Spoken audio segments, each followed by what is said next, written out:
at its core, when we talk about consciousness, when we talk about energetics, when we talk about altered states of human experience, it's measurable. It's energy. And once you can measure anything, it falls into the realm of science. Now, just because it isn't mainstream science doesn't mean it isn't science at all.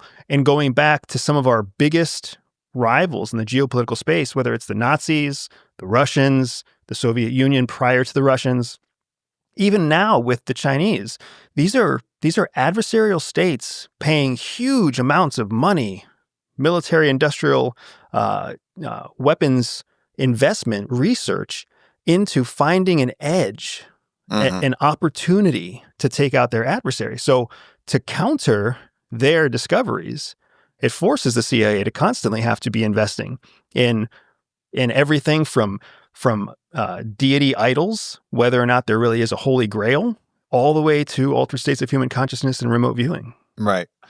How much is there sequestering of knowledge within the agency, right? Because I would imagine that there's like circles of classification. But if you're in the CIA, do you have access? Like if you wanted to go look, I mean, obviously you're out now, but when you were there, if you wanted to go look into the remote viewing files, would you have clearance to do so, or is it kept within circles within circles? There's an element of circles within circles for sure, but there's really three main areas.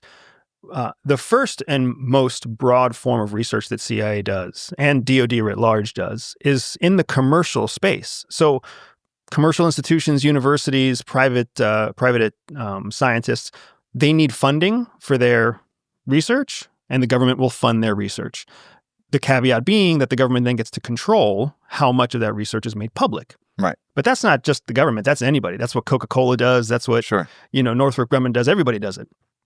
But then the second level to that is when the government goes out and actually requires or tasks a researcher to research something. Now, not only is the government the funding source, they're also the director of that investigation. Mm-hmm. So now it can fall under like a classified setting, secret or top secret. Right. But then there's the findings of that research, which then get classified into your circles of your circles of your circles. We have privy is one of the highest levels of classification.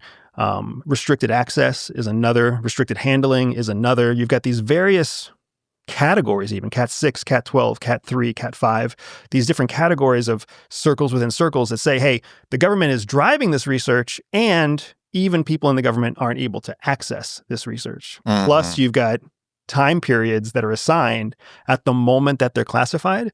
One of the most common is 25 times 2, 25x2, which means that the moment that is classified, nobody else outside of that access circle can even determine whether or not this product can be reduced in its classification until 25 years have passed 2 times or 50 years.